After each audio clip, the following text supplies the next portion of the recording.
imensa alegria que iniciamos a sexta live do curso de Direito da URI Campus de Santiago. Então, em nome deste curso, dou boas-vindas a todos. A pandemia está nos ensinando, né, a diminuir o afastamento social através da tecnologia de uma forma bem mais acentuada. E o lado positivo, né, nós temos a possibilidade deste palestrante que está a muitos quilômetros de nós, que gentilmente aqui tem aceitado este convite em contribuir conosco, que é o professor e juiz de direito, Dr. Esdras Silva Pinto. Na pessoa do nosso mediador, eu cumprimento todos os professores e professoras da nossa instituição, que estão, principalmente do curso de Direito, participando conosco, e na pessoa da nossa bolsista, Franciele dos Anjos, que foi quem contatou o nosso palestrante. Eu cumprimento todos os acadêmicos e acadêmicas do nosso curso, bem como aos convidados, porque hoje temos alunos também da Unopar e da UBRA participando conosco. Passo, então, a palavra ao nosso mediador, que tenhamos um momento bem especial. Bem, obrigado, prof. Fábio. Boa noite a todos, né? Aqui nós estamos já praticamente inaugurando a noite. Lá em Roraima ainda é tarde, né? Boa tarde ao doutor Esdras e boa noite a todos que estão aqui assistindo. Eu queria rapidamente cumprimentar a prof. Fabiana, coordenadora do curso de Direito da URI, agradecer pelo convite aqui para a mediação desse encontro, dizer que são muito importantes esses encontros, especialmente nesse tempo em que nós estamos obrigados a ficarmos, né, um pouco mais separados do ponto de vista do contato físico, da presença física, mas são encontros extremamente importantes para que a gente possa conversar sobre temas muito relevantes, não apenas para o direito, mas especialmente para o direito. Então, quero cumprimentar a todos os alunos, acadêmicos, né, da URI e de todas as demais instituições, colegas professores que estão aqui conosco, e especialmente cumprimentar e agradecer a disponibilidade do Dr. Esdras Silva Pinto, né, Pinto também como eu, por estar aqui dedicando um pouquinho do seu tempo, né. Sabemos que a função da magistratura é uma função bastante sobrecarregada, e para falar um pouquinho sobre esse tema extremamente relevante, que é a questão da tecnologia.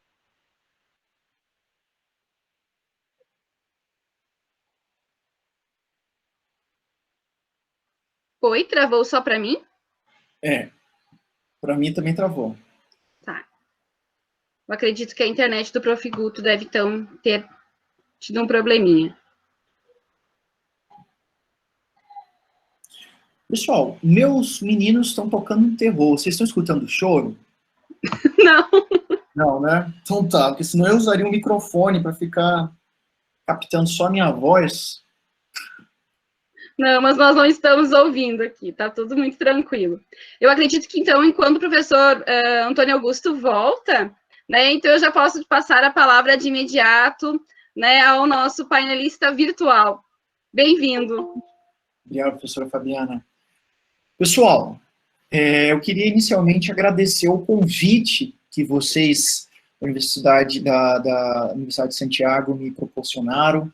Para mim é uma grande alegria e uma grande honra poder compartilhar um pouco do que nós estamos pesquisando em termos acadêmicos e o que nós estamos desenvolvendo em termos práticos no Tribunal de Justiça do Estado de Roraima e no Judiciário, de modo geral, no Brasil, tendo em vista uma série de fatores relacionados ao meu desempenho de funções no Laboratório de Inovação Tecnológica da Associação de Magistrados do Brasil, no Laboratório de Inovação e Desenvolvimento Sustentável do CNJ, e no trabalho que eu estou desenvolvendo como presidente do Comitê de Inteligência Artificial do Tribunal de Justiça do Estado de Roraima.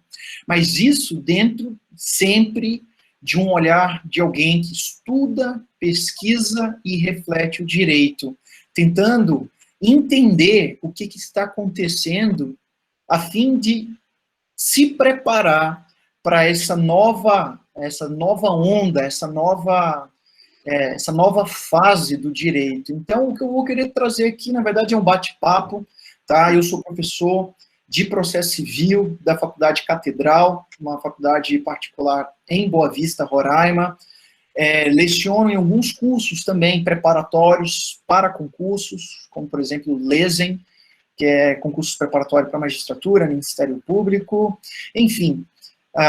É uma alegria imensa poder compartilhar, conversar com vocês, com alunos, com outros colegas professores, esse bate-papo que é muito mais algo horizontal, é muito mais algo que é uma troca de informação do que necessariamente uma exposição ou uma aula.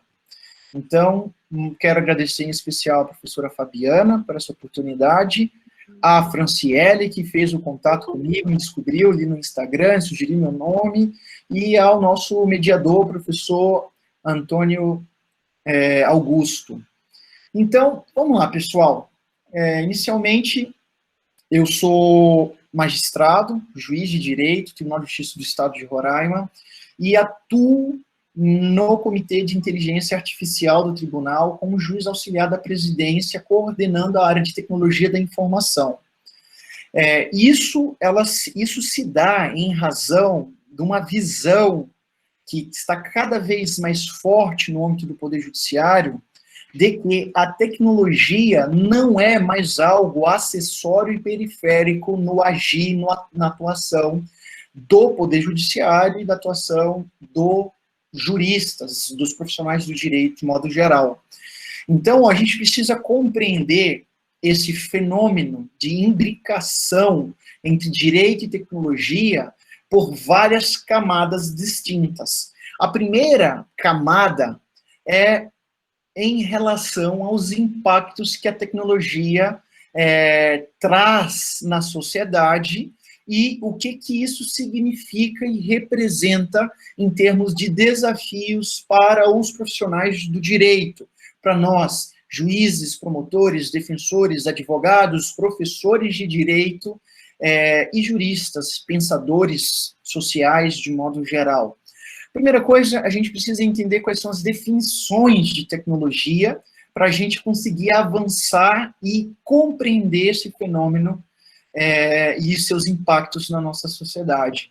Uma definição interessante de tecnologia é uma definição do professor Silvio Meira, da Universidade Federal de Pernambuco, que a tecnologia são aquelas ferramentas de aperfeiçoamento da humanidade.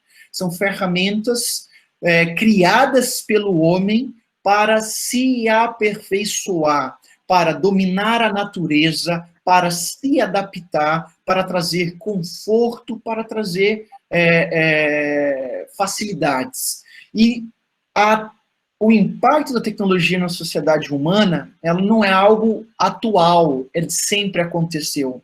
E a gente vê isso desde os primórdios da história, quando a gente percebe que foi o desenvolvimento de uma tecnologia que foi utilizado como marco divisor da história da pré-história, que foi a formação, o desenvolvimento da escrita como tecnologia de transmissão de ideia por meio de um suporte físico, né? Mas antes, na pré-história, nós vemos o desenvolvimento das primeiras tecnologias, que são a própria linguagem, que permitiu à sociedade se desenvolvendo, permitiu que o conhecimento fosse passado de geração para geração, de ser humano para ser humano, e hoje nós chegamos na ideia de que a linguagem é um pressuposto de existência do conhecimento, na medida em que o ser humano é um animal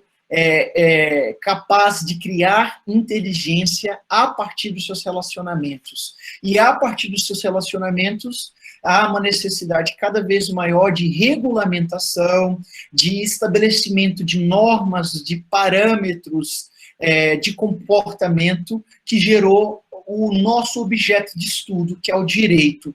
Ou seja, o direito é também uma das formas de tecnologia desenvolvidas pelo ser humano para dominar a natureza e para permitir o nosso desenvolvimento. Então, a partir do desenvolvimento lá no início, nas leis mais rudimentares, nos códigos mais primérvos, nós vemos a tecnologia sendo utilizada para permitir avanços, dominar a natureza.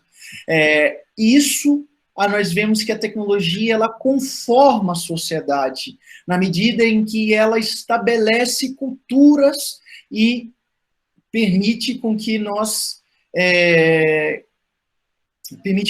avancemos cada vez mais. E quando a gente olha para trás, a gente vê que o domínio da agricultura e da domesticação dos animais possibilitou nós deixarmos de sermos nômades e passarmos a sermos sedentários e nos fixarmos em determinadas regiões, a criarmos os primeiros povoados, a aumentarmos a quantidade de pessoas na nossa esfera de sociabilidade, e isso vai se desenvolvendo até o momento em que nós temos o início das primeiras cidades, o início, por exemplo, das primeiras construções, e aí a gente tem vários inventos que nos trouxeram aonde chegamos agora, nesse momento, de modo que hoje, eu estando milhares de quilômetros de distância de vocês, nós podemos interagir com isso. Mas quais são os desafios que essa tecnologia proporciona para nós, profissionais do direito? Primeiro, nós precisamos entender que a tecnologia, ela estabelece as nossas formas de relacionamento. Hoje nós estamos estabelecendo um relacionamento virtual, distantes, mas com a possibilidade de troca de informação, de aprendizado recíproco, de modo que nós conseguimos vencer as fronteiras territoriais e eu posso estar como se estivesse numa sala participando de vocês desse momento. Isso traz uma série de consequências, uma série de conflitos que precisam ser regulamentados. Então, nós temos, dentro dessa visão, atualmente, novas tecnologias que precisam da reflexão de nós, juristas, para que nós consigamos solucionar os problemas, os conflitos da sociedade a partir do direito. Dessa forma, nós podemos utilizar a tecnologia tanto para aprimorar as nossas ferramentas e aprimorar os nossos trabalhos, assimilando a tecnologia nas nossas cadeias de produção do nosso trabalho. Nós estamos usando isso aqui agora para ter um evento educacional. Eu utilizo isso no meu trabalho no Poder Judiciário como um sistema de processamento eletrônico para a realização de audiências telepresenciais, para despacho, para o advogado despachar com o magistrado, com o advogado.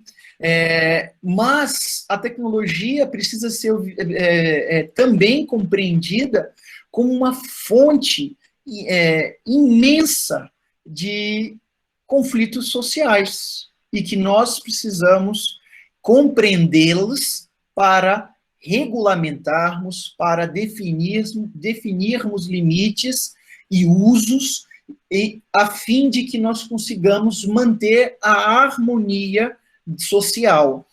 Hoje nós estamos no que é chamado de quarta revolução industrial, em que trabalha com que são chamadas das tecnologias disruptivas, que são novas tecnologias que estão acabando com os paradigmas anteriores e inaugurando uma nova forma, uma nova era de relacionamento com essas tecnologias.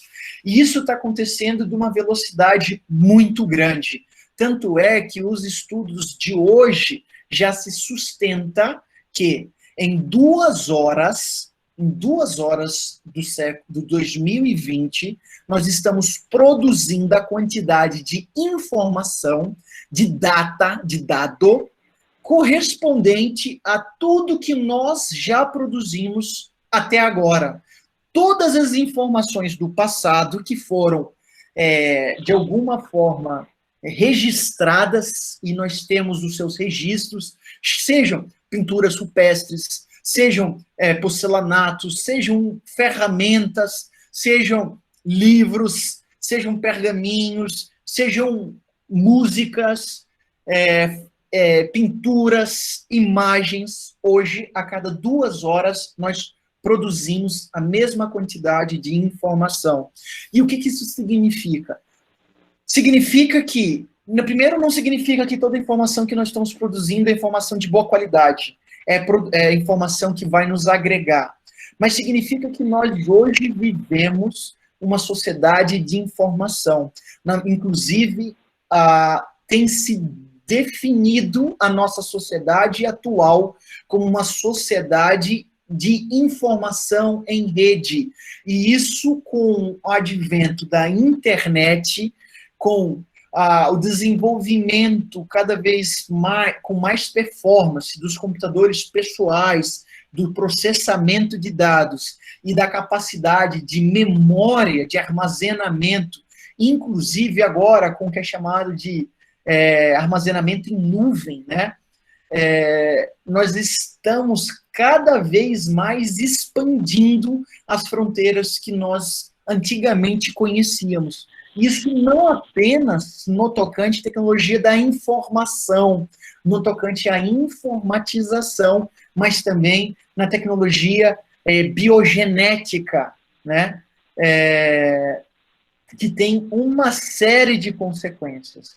Hoje, já se diz que a guerra moderna não será mais com fuzis, com mísseis, mas será uma guerra cibernética, com espionagem digital, com infiltração de informação, com subtração de dados, ao ponto de nós estarmos um movimento global discutindo a questão de privacidade de dados, né? Hoje, aquela noção de inviolabilidade dos direitos de personalidade relacionados, por exemplo, à inviolabilidade domiciliar, ela já se tornou algo tão superável, né, que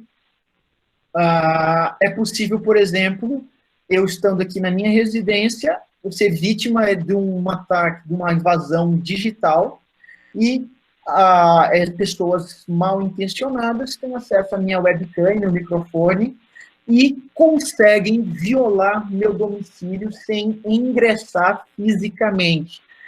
Nós estamos em meio a uma virtualização total da nossa existência, e em especial pós-pandemia ou durante a pandemia, em que nós estamos constatando que um percentual imenso das nossas atividades laborais podem ser desenvolvidas em teletrabalho, nós vemos o potencial e as dificuldades, os desafios que a tecnologia pode nos proporcionar, né? E aqui, para a gente tentar visualizar, do âmbito do direito civil, nós temos violação de privacidade, nós temos violação de direitos de personalidade, nós estamos lidando agora com um fenômeno que a gente ainda não conseguiu identificar a dimensão, que é o fenômeno da fake news, né? Em que robôs produzem conhecimento, conteúdo sem qualquer correspondência à realidade, mas jogados massivamente na rede mundial dos computadores, na internet, microblogs como Twitter, como Instagram, como Facebook.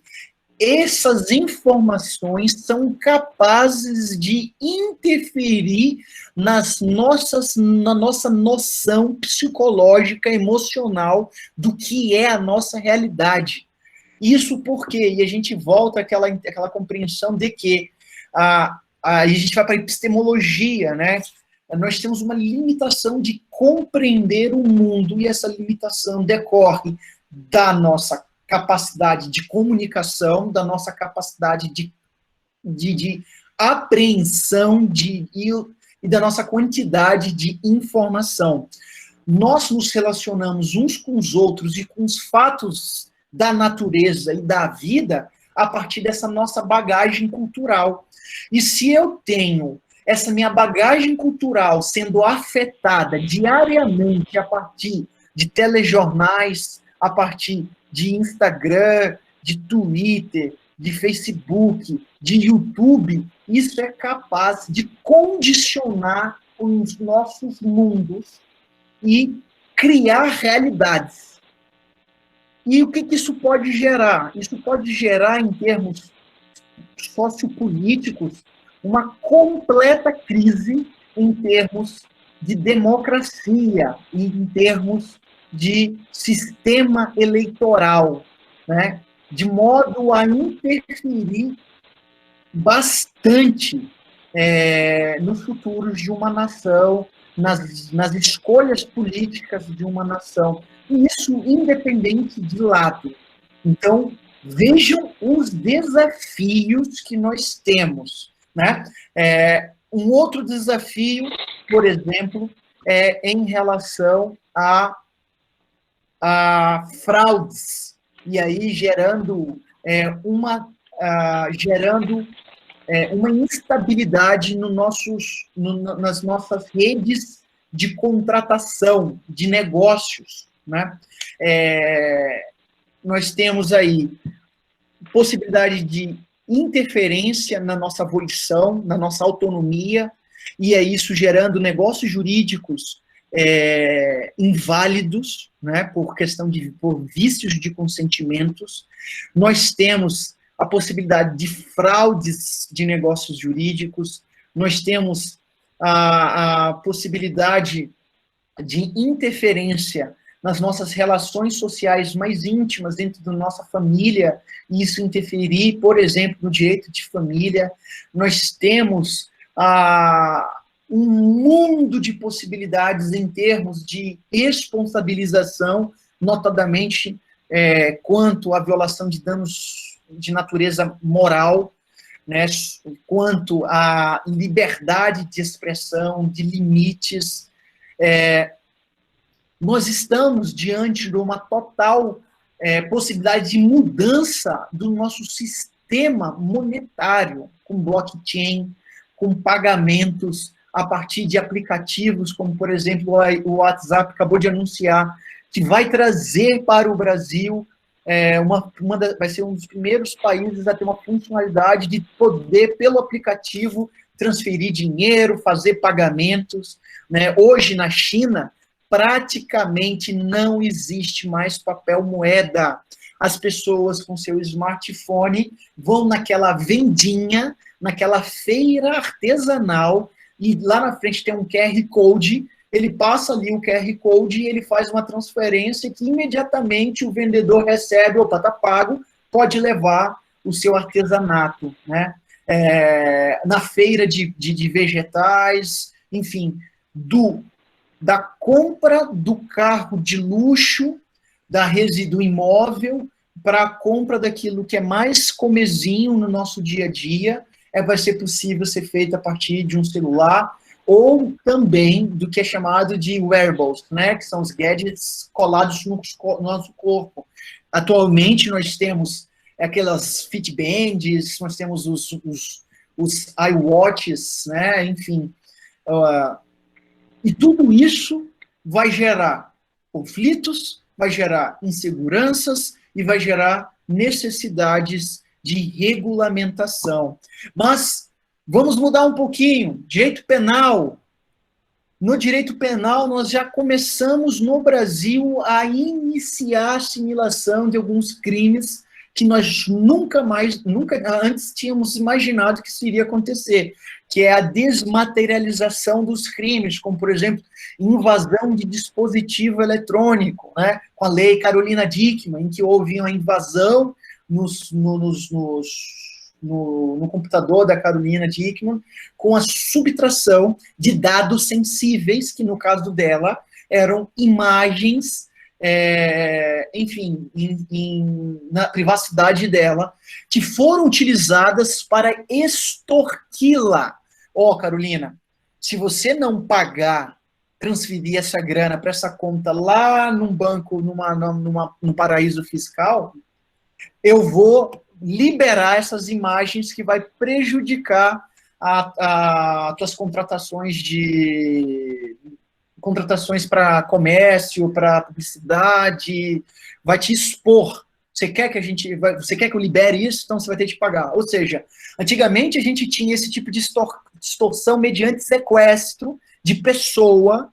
Nós temos agora esse tipo de extorsão mediante sequestro de informação, né? Nós temos agora, nós já temos no Brasil, inclusive, condenação por estupro virtual, em que a pessoa ela conseguiu subtrair dados sensíveis da privacidade da vítima e constrangendo, ameaçando de divulgar esses dados. Ela solicitou que aquela pessoa ela se tocasse de forma lasciva na frente de um computador, transmitindo para ele ou transmitindo para outras pessoas. Nós temos toda a questão da própria pedofilia que acontece em meio digital. Nós já temos condenação de uma moça aqui no Brasil que divulgou, filmou ao vivo, no aplicativo que antigamente não tinha ainda no Facebook, no YouTube, o Live, né? Tinha só no Periscope, que foi o primeiro aplicativo que gerou essa transmissão ao vivo. Filmou e transmitiu ao vivo um estupro, né? Enfim, no âmbito do direito penal. Mas também, pessoal, nós temos todos os impactos das novas tecnologias no nosso dia a dia, no nosso forma de trabalhar. De modo que o juiz, o promotor, o defensor, o procurador do Estado, o advogado, o estagiário vai ter de acompanhar esse movimento para assimilar essas novas tecnologias no seu trabalho. E isso vai impactar, inclusive, a demanda quanto aos nossos serviços jurídicos. E é imperioso que todos nós compreendamos esse fenômeno para nós nos prepararmos em termos do que é chamado de life learning, né, que é aquele aprendizado continuado, porque a tecnologia está afetando a maneira como o usuário consome serviços. E o que isso significa? Significa que, quando eu estou cansado, eu escolho um momento em que eu vou consumir entretenimento, em que eu vou assistir uma série. Hoje, a televisão, do jeito que do modelo de negócio que tinha, está fadada ao desaparecimento, do jeito que desapareceram as locadoras, desapareceu o DVD, desapareceu o Blu-ray. Meus filhos sequer vão saber o que é Blu-ray, né? Hoje nós estamos acostumados acabei de terminar meu trabalho, estou em teletrabalho, acabei uma tarefa, vou ter 1 horinha de descanso agora. Vou dormir, vou consumir uma série de televisão, eu faço a opção, vou consumir. O que eu vou consumir? O que eles querem me passar ou o que eu quero consumir? Ou seja, existe cada vez mais uma customização dos serviços que são prestados e um aumento de comodidade, de modo que o usuário dos nossos serviços, o usuário do meu serviço na justiça, no Poder Judiciário, é o jurisdicionado. O usuário do serviço dos advogados é o cliente. O usuário dos serviços educacionais é o estudante. Vai chegar um momento que não vai dar mais para nós sustentarmos os nossos modelos da forma que nós queremos. O judiciário não vai mais poder ser o judiciário do jeito que os juízes querem, do jeito que os juristas querem, do jeito que os advogados querem. Porque se continuar a caminhar dessa forma, nós vamos cada vez mais perder a importância na legitimidade e na credibilidade no tocante ao que o cidadão quer dos serviços de justiça. Ou seja, o que eu quero dizer com isso? No âmbito do Poder Judiciário, o cidadão não vai mais querer se deslocar para um prédio público, um fórum, para ele ter acesso aos serviços jurisdicionais. Ele não vai mais querer ir para um fórum em grandes centros urbanos, perdendo tempo, um tempo que não tem mais, porque ele precisa se desenvolver cada vez mais, ele precisa estudar cada vez mais, porque qualquer tempo parado é o tempo que ele não está no entretenimento dele, é o tempo que ele não está no exercício físico dele, é o tempo que ele não está com a família dele. De modo que vai ser cada vez mais... esse usuário vai querer cada vez mais uma comodidade e uma facilidade no serviço. Assim, se nós, profissionais do direito, juristas, advogados, juízes, promotores, não compreendermos isso, vão surgir outras soluções desenvolvidas por profissionais de outras áreas que vão proporcionar os mesmos resultados que nós, profissionais do direito, prestamos de forma mais barata, de forma mais cômoda e de forma mais eficiente.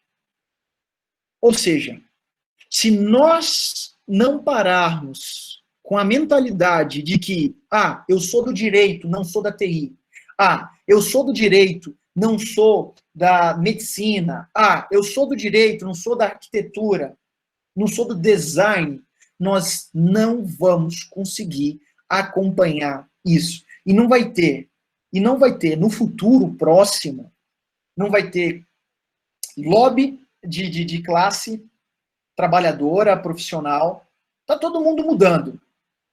Não vai ser a OAB que vai conseguir segurar, não vai ser o Poder Judiciário que vai conseguir segurar, e cada vez mais a sociedade vai perder o interesse e a necessidade dos nossos serviços. Então, quando a gente pensa em direito e em tecnologia, a gente precisa compreender, primeiro, que nós, profissionais de direito, não vamos mais poder nos relacionar com a tecnologia como nós nos relacionamos hoje. A tecnologia, para a gente, é praticamente uma máquina de escrever de luxo. Praticamente é uma performance em termos de escrita, em que nós ainda digitamos caractere por caractere. Nós potencializamos isso com Ctrl+C, Ctrl+V. Mas todo o trabalho jurídico, argumentativo, de pesquisa de jurisprudência, de pesquisa de doutrina, de pesquisa de informação, é feita praticamente manualmente por nós. Enquanto isso, quando você entra na Amazon, a Amazon já tem um algoritmo que, a partir das informações de pesquisa que ele consome do Google, ele consegue identificar com uma acurácia e com uma precisão imensa o que você precisa consumir, antes que você mesmo consiga perceber que você está querendo aquilo. E como que isso acontece? Como que isso se dá? A partir desse novo cenário da tecnologia. Dados em quantidade, no que é chamado de Big Data. Computadores com capacidade de processamento fantásticos. Nós estamos falando já de computação quântica.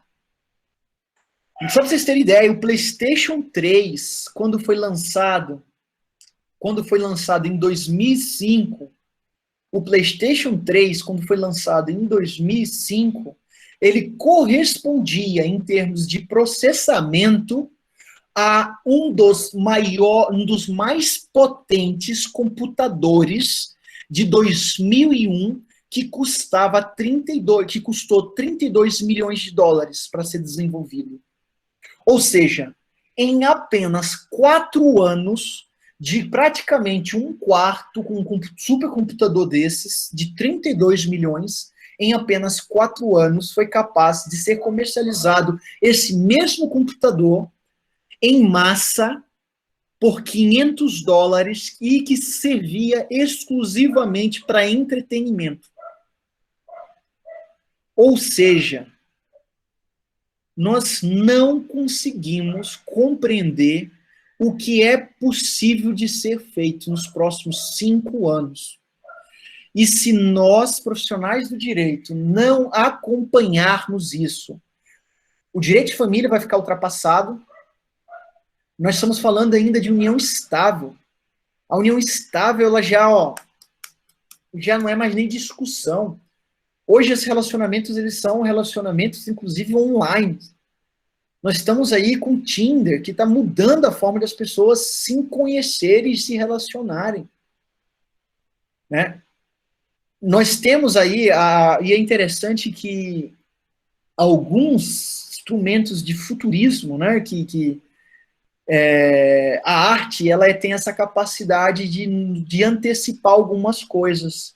Nós temos um filme chamado Ela, né, que foi, né, teve como protagonista o Joaquin Phoenix, que foi o Coringa, né, que retrata a história de uma pessoa que tem um relacionamento amoroso com outra, com um computador de inteligência artificial. Né? Hoje, não sei se vocês sabem, mas a tecnologia está sendo explorada, inclusive, no mercado de sex shop e pornografia. Né? Só para vocês compreenderem, tá? Já existe realidade aumentada, realidade virtual, e já existem robôs com androides formatos humanos, tão perfeito, com pele sintética, que tem a capacidade de reproduzir a textura da pele humana e a temperatura da pele humana. Isso com esses equipamentos de computação de inteligência artificial permite, inclusive, diálogos. Ou seja, esse fenômeno está tão pesado no Japão que está acontecendo de muitos japoneses adultos do sexo masculino já terem dificuldade de conseguir cônjuges para si, reais, de tão conformados já com essa realidade que eles estão vivenciando. Em termos de inteligência artificial e impactos no nosso trabalho, a gente precisa entender o seguinte. Primeiro, quando a gente fala de inteligência artificial, tem muito mito envolvido, e a gente precisa compreender um pouquinho o que é essa inteligência artificial. Primeiro, inteligência artificial é o nome de uma área imensa da ciência da computação, cujo interesse, cuja finalidade é reproduzir a capacidade humana de gerir inteligência. A inteligência artificial, primeiramente, foi conceituada por Alan Turing, que, inclusive, hoje é aniversário dos 100 anos de Alan Turing, da morte de Alan Turing. Desculpa, não é da morte dele, não. É 108 anos do Alan Turing. Isso aí. E ele criou um teste, que foi chamado de teste de Turing. A máquina será considerada inteligência artificial quando ela reproduzir o raciocínio humano de forma que ela desenvolva uma tarefa com tanta qualidade ao ponto de ninguém conseguir perceber que ela é uma máquina e não um ser humano. Então, a inteligência artificial, ela é um ramo da onde se extrai algumas tecnologias. Dentre eles, a tecnologia chamada de machine learning, de inteligência ou de aprendizado de máquina. Pois não, professor Antônio? Não, estou esperando aqui. E o que é esse aprendizado de máquina?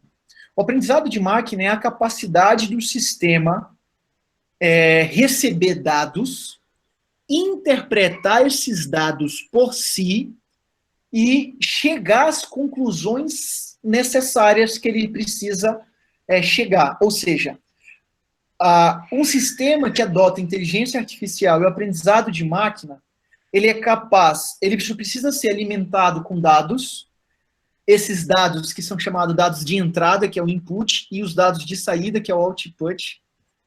Os dados de entrada são as informações que ele precisa processar, e os dados de saída, as informações que ele precisa entregar, que pode consistir numa tarefa. Por exemplo, eu quero fazer uma pesquisa de jurisprudência para verificar a existência de um recurso extraordinário de uma das teses, um dos temas de repercussão geral já definidos no STF. Ou seja, eu passo o robô de inteligência artificial com todos os temas já, eu insiro todos os temas já fixados pelo Supremo Tribunal Federal como temas de repercussão geral, fixo, coloco todos os processos que eu tenho para analisar, e esse algoritmo, que é essa sequência de cálculos matemáticos que vai analisar a probabilidade, identificar os caminhos mais rápidos e mais eficientes, vai calcular automaticamente, e é o que gera, o que é chamado de...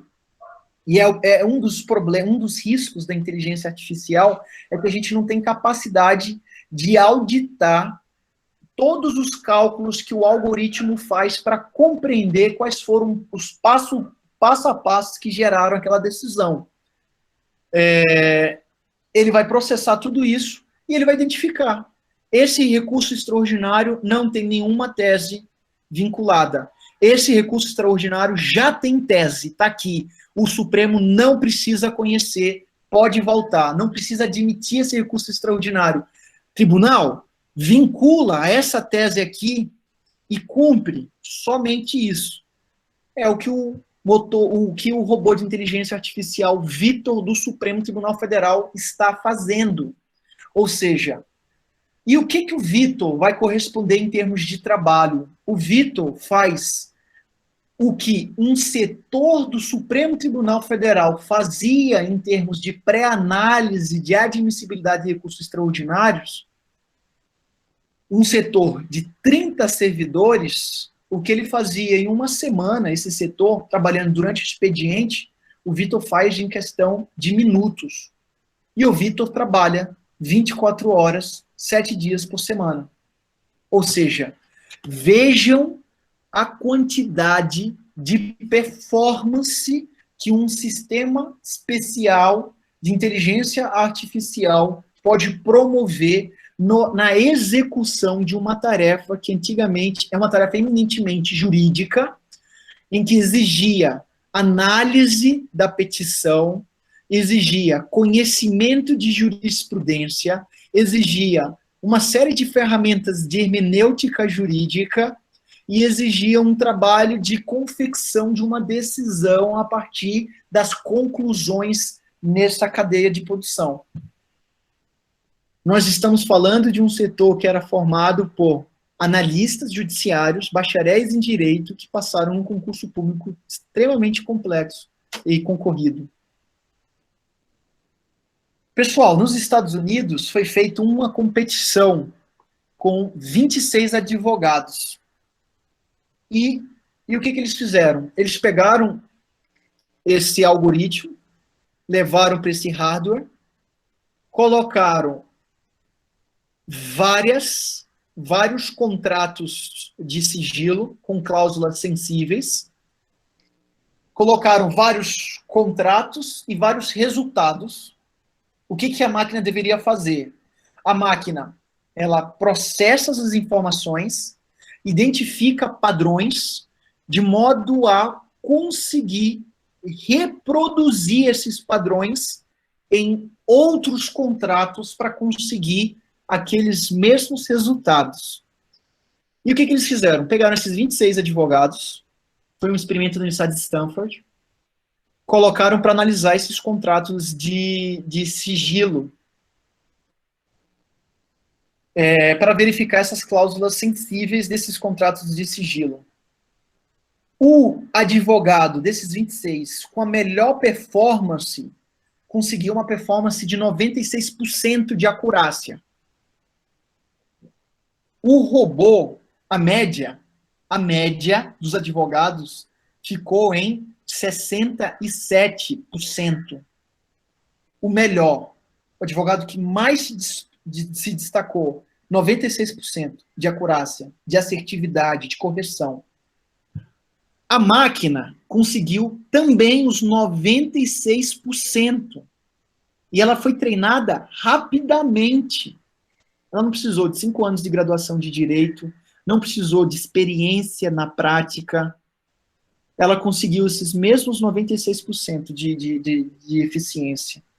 Agora, a grande diferença entre elas, além da eficiência delas ser superior à média da eficiência humana, foi que o tempo médio para o advogado humano fazer essa tarefa foi de 92 minutos, enquanto a máquina precisou só de 26 segundos. Vejam a escalabilidade do trabalho dessa máquina. O que isso está acontecendo em termos de impacto na vida do profissional do direito?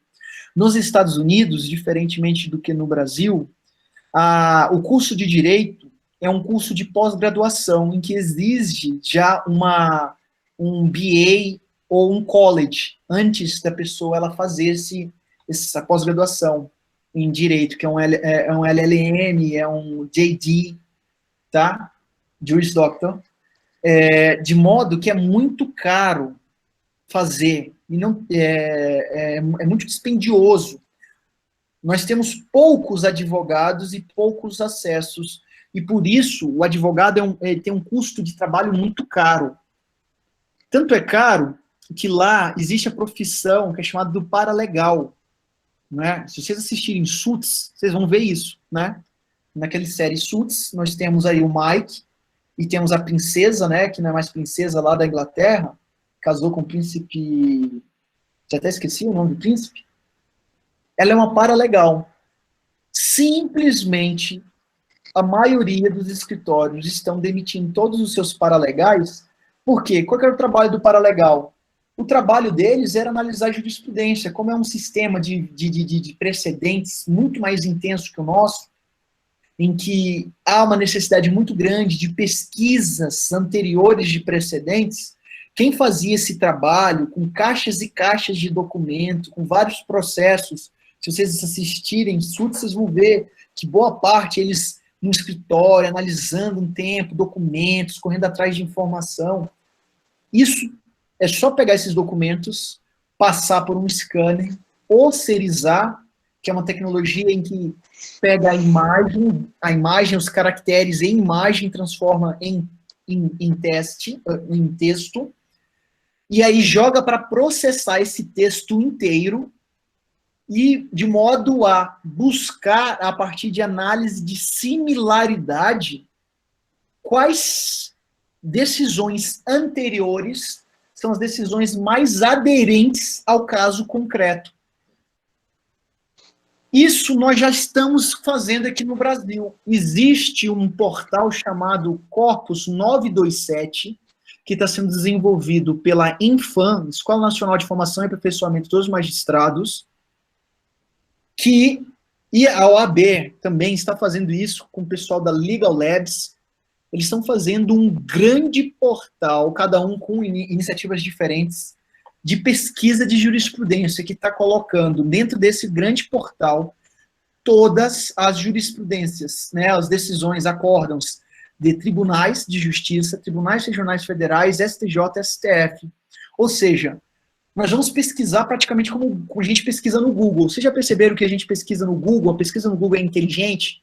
Você coloca algo e não necessariamente é a literalidade da palavra que você utilizou. Por quê? Porque eles utilizam uma lógica que não é a lógica booleana, ou a lógica de pesquisa de palavra, como a gente, por exemplo, vai pesquisar no Word.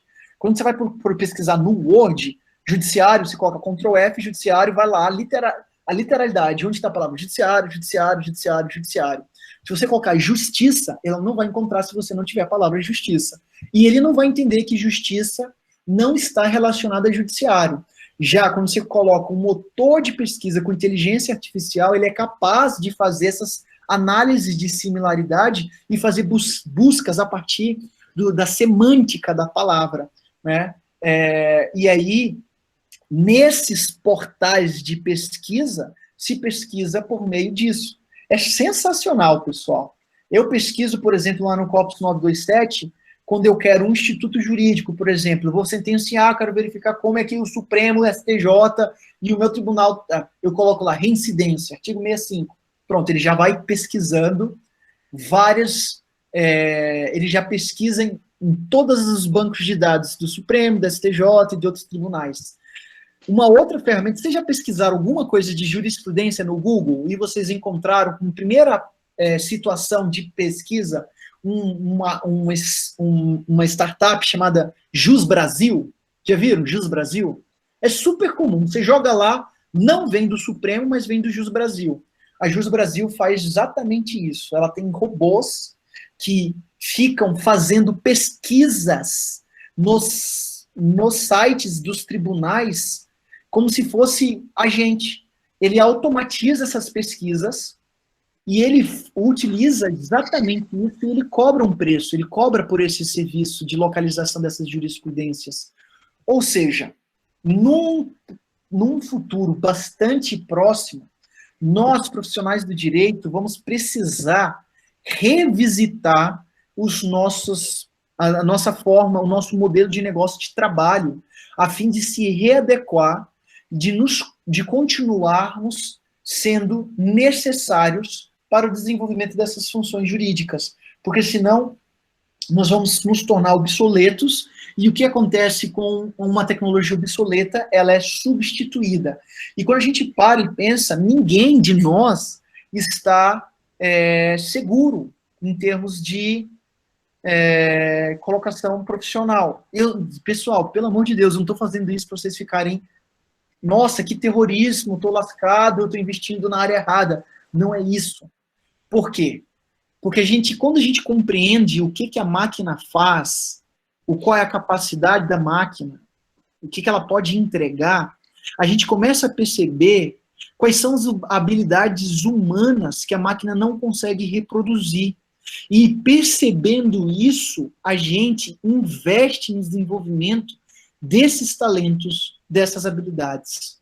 Então, minha contribuição nessa nossa discussão é mais no sentido de que, se por um lado, boa parte do que nós fazemos em termos de trabalho, por exemplo, redigir uma petição, em pouco tempo, pessoal, eu vou ter um robô que vai entrar no banco de dados do judiciário, e quando a gente fala de banco de dados do judiciário, eu estou falando simplesmente de uma massa de dados de apenas 80 milhões de processos ativos. Atualmente, 80 milhões de processos ativos. Esses 80 milhões de processos ativos têm pelo menos 80 milhões de petições. Em um futuro breve, eu vou poder colocar um robô para rodar esses 80 milhões de petições, analisar esses 80 milhões de sentenças e me trazer a possibilidade de produção de petições iniciais a partir da análise de similaridade do meu caso, a quais são os argumentos jurídicos mais importantes. Ele já me redige, ele já me traz concatenado um relatório do processo, porque ele vai conseguir a lógica de sintetizar, é fácil de compreender, é só pegar, identificar os eventos processuais mais importantes e registrar. Ou seja, aquela primeira parte da petição inicial, da contestação, da apelação, dos fatos, ele vai conseguir ali sintetizar. No própria decisão judicial, um robô vai poder redigir o relatório com muita tranquilidade. Qual é o outro fato que é importante a gente perceber? Que talvez a importância do trabalho do advogado não fique mais em redigir a petição inicial, mas fique em orientar processualmente e ter uma atuação informacional antes do litígio. E isso as ferramentas de inteligência artificial podem nos proporcionar. Vai ter uma série de serviços que vão ser oferecidos para os advogados, até como análise preditiva. Por exemplo, agora com a pandemia, é possível a gente calcular quais são os possíveis conflitos jurídicos que podem acontecer e que o advogado, o profissional da advocacia pode se antecipar, indo, prospectando o cliente, apresentando soluções, entregando informação para ele e fazendo o que é chamado, por exemplo, no direito tributário tem muito isso, que no direito tributário se fala muito de... Nossa, me faltou o nome do termo que é utilizado, que é uma estratégia de organização para redução de optimização para redução do pagamento de tributos, verificando todas essas normas, por exemplo. Além disso, nós vamos ter pela frente série de conflitos e que é necessário estudo, e aí a academia vai ter um vasto campo de novas áreas de pesquisa. Pesquisa quanto, por exemplo, no processo civil, quais são os novos institutos processuais civis, institutos do processo judicial, do processo civil, do processo penal. Nós estamos tendo aí um redesign dos institutos tradicionais, como, por exemplo, a audiência, em que era necessária a qualificação pessoal, era necessidade a incomunicabilidade, era a necessidade a presença física, e a gente está indo agora para um ambiente virtual, em que é possível ser realizada as audiências, como, por exemplo, com ferramentas de análise de detecção de estresse fônico, de análise de detecção de microfeições faciais, para identificar se há uma probabilidade maior naquele momento daquela fala ser algo que é mentiroso ou não. A psicologia já estuda há muito tempo algumas características corporais da linguagem não verbal que são representativas da mentira. O olhar vago, a dificuldade de raciocínio, no sentido de ser necessário um raciocínio para que seja concatenado com todos os fatos relatados, ou seja, isso o juiz e as partes, elas fazem intuitivamente com a experiência. Por exemplo, fazendo uma audiência, se eu percebo que o réu está olhando muito para cima, ou a testemunha está olhando muito para cima, está tendo desvio de olhar, eu já, pela partir das regras de experiência, já identifico que eu preciso prestar atenção, porque é possível que haja ali alguma tentativa de criar uma história que não é real. Ou seja, tudo isso pode ser potencializado com o emprego dessas novas tecnologias. Direito processual vai ter uma mudança muito grande, né? Nós temos aí a Inglaterra estudando a possibilidade de mudar o Instituto do Júri. Os ingleses, eles são um dos criadores do Instituto do Júri, e eles influenciaram, eles foram a influência dos Estados Unidos e dos demais dos outros países.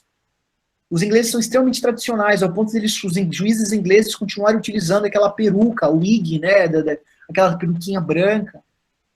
Eles estão pensando em revisitar, redefinir o Instituto do Júri, para ser possível a realização de uma sessão de julgamento remota, participação remota, inclusive pensando na possibilidade de o jurado ser juízes togados ao invés de juízes leigos. Ou seja, nossa geração vai viver o maior salto de desenvolvimento, de inovação da nossa área. Pouco mudou da forma como nós, juristas, desempenhamos as nossas funções desde o início dos primeiros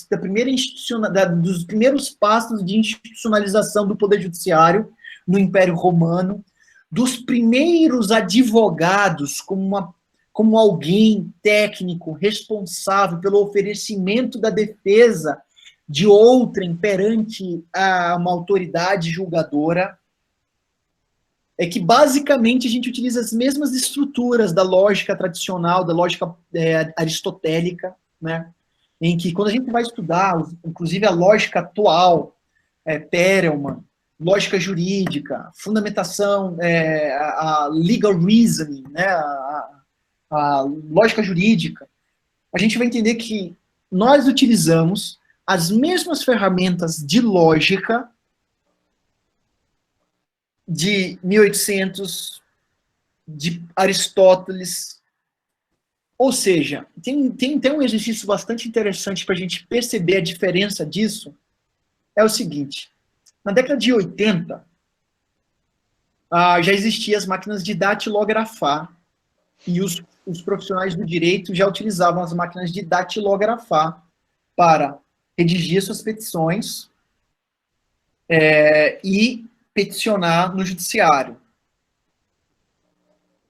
E na década de 80, continuava praticamente, as comunicações eram comunicações pessoais por meio de oficial de justiça, editais em que os advogados precisavam comparecer com frequência ao fórum, ou mais futuramente consultar os diários oficiais, num período pré-internet.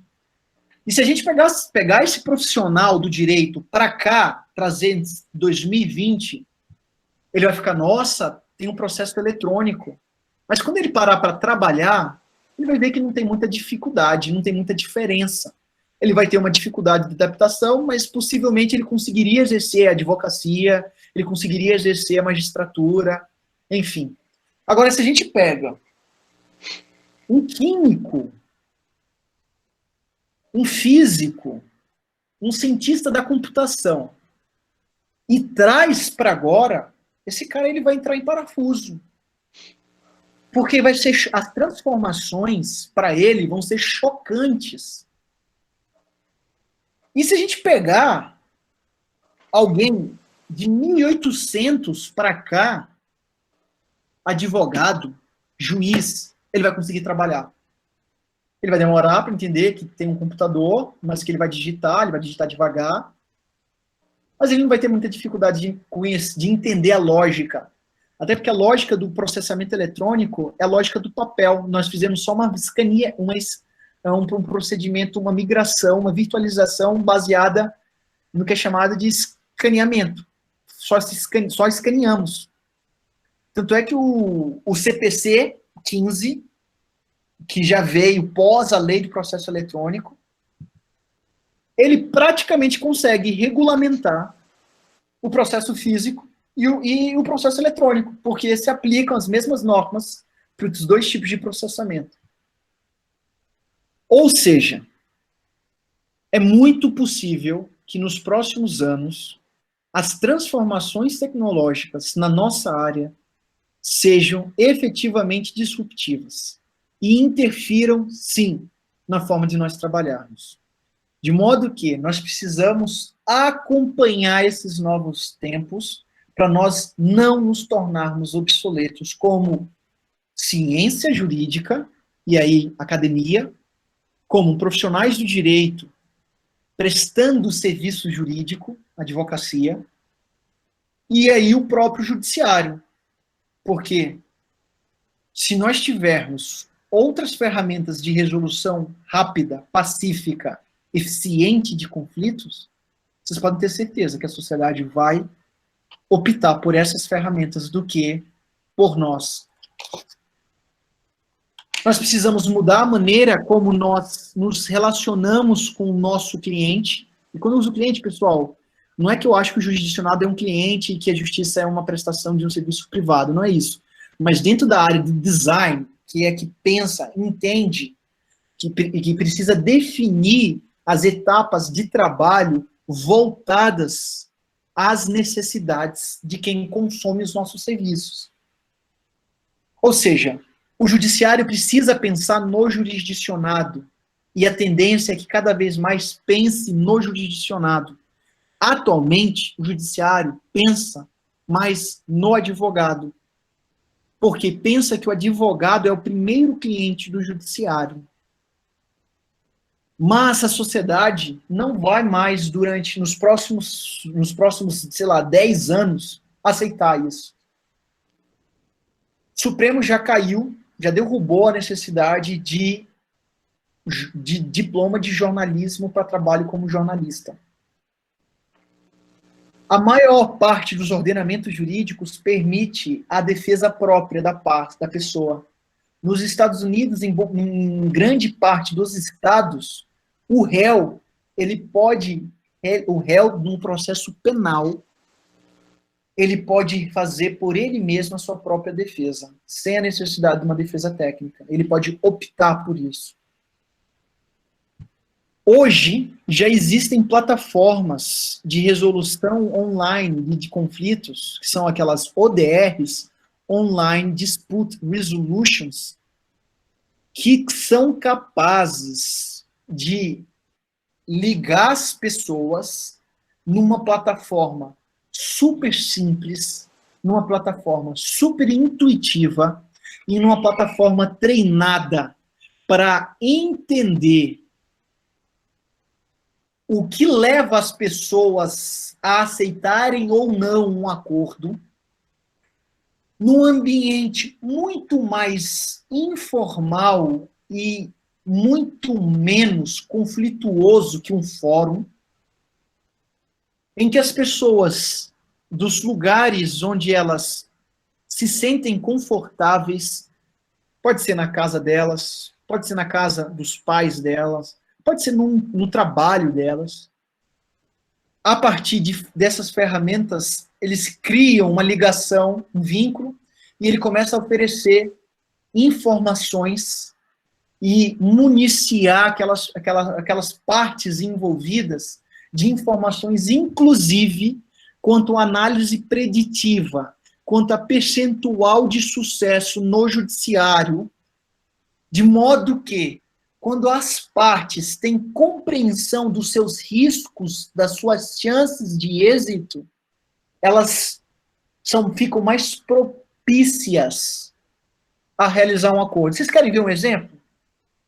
Quando vocês vão comprar algo caro, um carro, uma casa, eu tenho certeza que ninguém compra sem buscar informações, só porque o vendedor é legal, gente boa.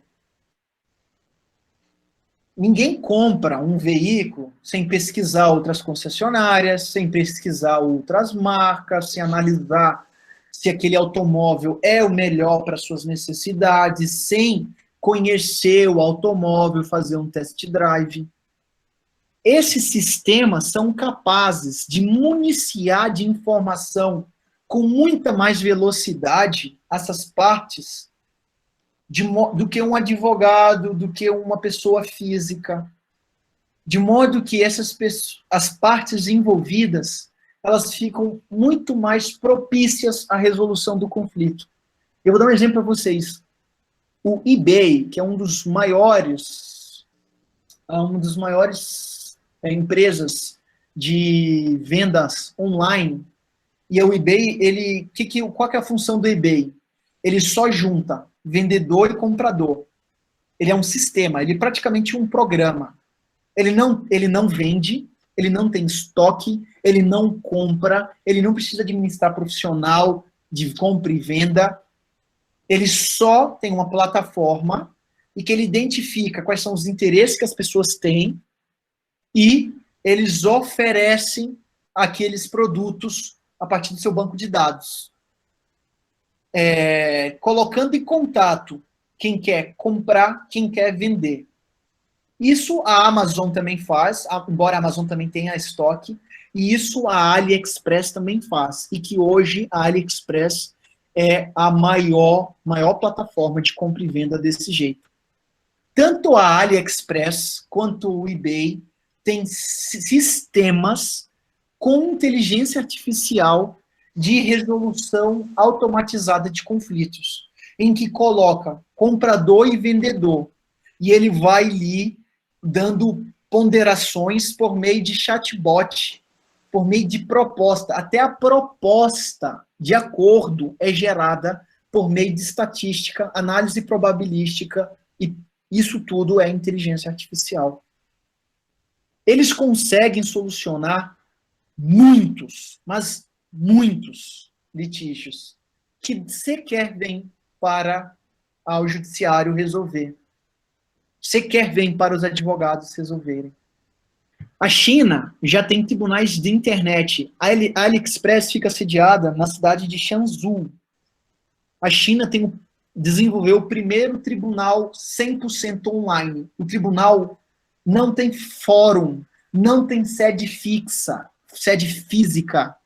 As pessoas peticionam pela internet, as pessoas participam das rodadas de negociação, de acordo, de mediação, de conciliação pela internet.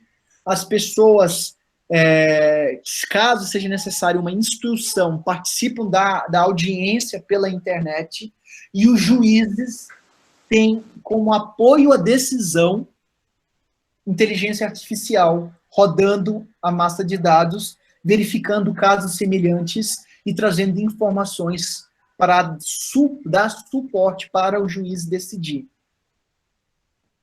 Ou seja, ou nós compreendemos uma nova forma de exercer as nossas profissões e assimilamos isso de modo a nós nos dedicarmos ao que é mais importante, ou nós vamos ser superados.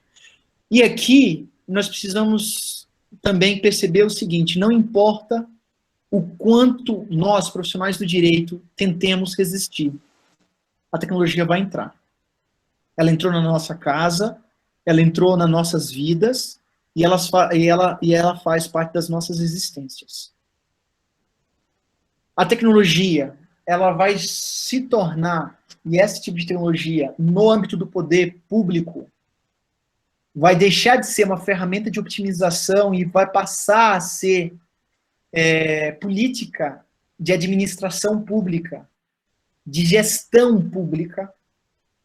Ela vai passar a ser instrumento de garantia, de concretização efetiva de uma duração razoável do processo e de concretização do princípio da eficiência na administração pública. Isso vai nos gerar, nós, um desafio constante de constantemente aprendermos, buscarmos novas informações. E aí a gente vai precisar entender o que é uma blockchain, e aí a gente vai ter de entender o que é uma internet das coisas, e a gente vai ter de entender o que é dados sensíveis, a gente vai ter de entender o que é privacidade de dados, a gente vai começar a trabalhar cada vez mais com o Marco Civil da Internet, com Lei Geral de Proteção de Dados, a gente vai cada vez mais trabalhar com relações comerciais digitais. Os contratos, a maioria vão ser contratos eletrônicos, autenticados por blockchain, e aí o Código Civil vai mudar, o Código de Processo Civil vai mudar. Eu tenho certeza que em breve os nossos títulos executivos extrajudiciais vão dispensar a assinatura daquelas duas testemunhas em documentos privados para se tornarem títulos executivos extrajudiciais. Inclusive, isso já está acontecendo, né? Nós temos uma decisão recente do Superior Tribunal de Justiça que dispensou a assinatura das testemunhas quando aquele contrato foi autenticado virtualmente, né? Foi assinado por certificado digital, a autenticação A3, em que a completa segurança que aquele documento foi o documento que foi estabelecido pelas partes envolvidas. E para encerrar, eu gostaria de encerrar com a seguinte percepção, de que os desafios serão grandes em termos, inclusive, econômicos para o nosso país, que cada vez mais, com a automação das fábricas, vai ser necessário cada vez menos mão de obra, e grande parte do nosso parque industrial se dava em razão da nossa mão de obra barata, do baixo risco de produzir no Brasil, né? E vai gerar uma realocação grande da mão de obra e das profissões, em que nós vamos investir cada vez mais em criatividade, nós vamos investir cada vez mais na relação humana e naqueles talentos humanos que a máquina não consegue reproduzir. Então é isso, pessoal, era o que eu queria trazer para vocês. Eu acho que eu consegui abranger o direito material, abranger o direito processual, abranger os desafios, mas abranger também as coisas boas, né? Vai aumentar o acesso à justiça, vai facilitar o acesso à justiça, vai tornar cada vez mais barato. E aqui é interessante que a OCDE tem uma pesquisa de que tem hoje mais pessoas com acesso à internet do que acesso aos sistemas de justiça, o que significa que essa tendência em se tornar cada vez mais tribunais online com acesso à justiça por meio da internet vai aumentar o acesso à justiça, isso vai gerar a possibilidade de diminuição de litígios e de violações massivas de direitos, isso vai permitir a criação de políticas públicas, porque a gente vai poder pegar todos os nossos processos, colocar no Big Data e verificar quais são as áreas mais perigosas, as áreas que têm mais crimes, as áreas onde tem mais homicídios, as áreas onde a gente precisa ser investido mais educação, enfim. Isso vai proporcionar mais segurança em caso de violências domésticas, em violências contra vulneráveis. São vários fatores benéficos que a tecnologia vai nos proporcionar.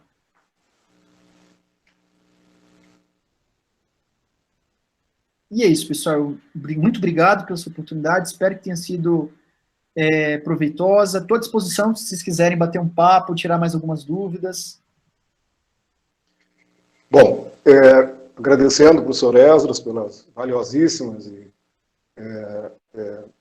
extremamente importantes, né, reflexões. Né? Esse é um momento de uma reflexão, na verdade, né? Isso também está nos trazendo aí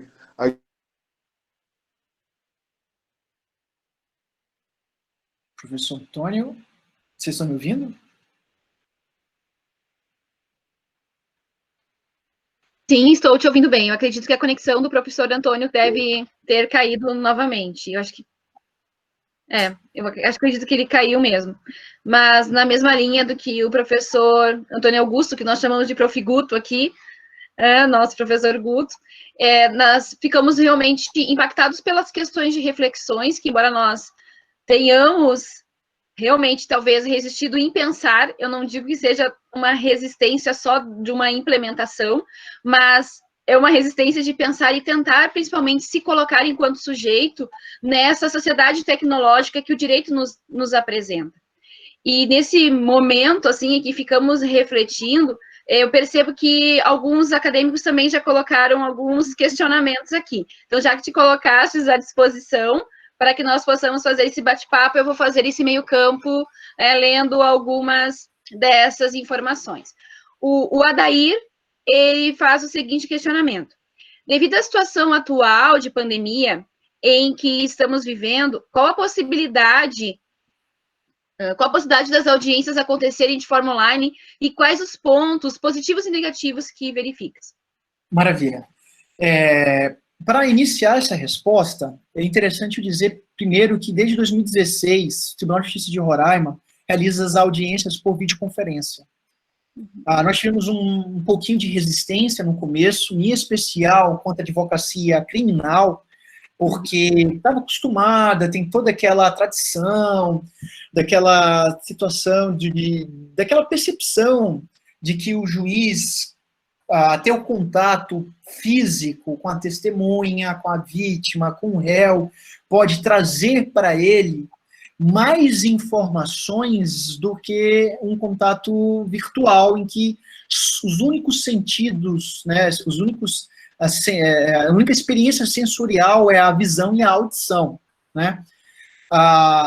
Mas nós iniciamos em razão de uma necessidade. Nós entramos em um colapso no sistema de segurança pública e no sistema sistema de justiça e cidadania em 2016, em razão de um problema econômico péssimo do Estado, em que nós não tínhamos simplesmente condições, o executivo não conseguia trazer os réus presos para as audiências.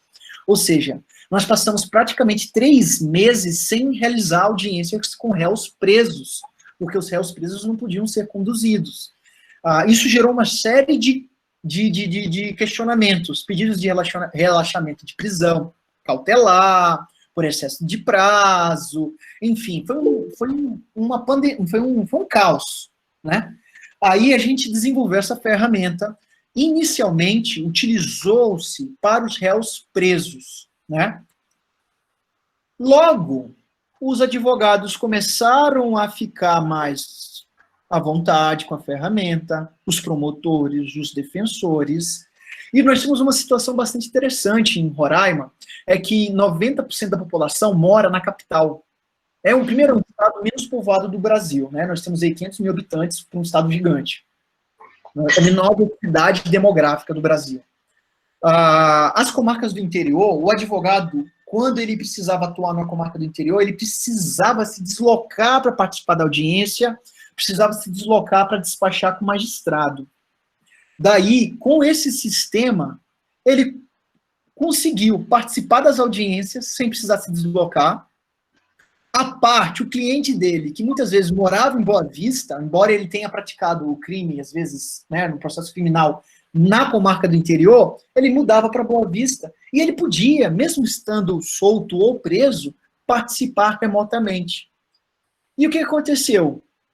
Eles começaram a ver os benefícios. O Ministério Público, a Defensoria, aquelas comarcas que a gente estava sem provimento de magistrado, ou porque estava sem juiz em razão de uma licença médica, uma licença maternidade, não parava.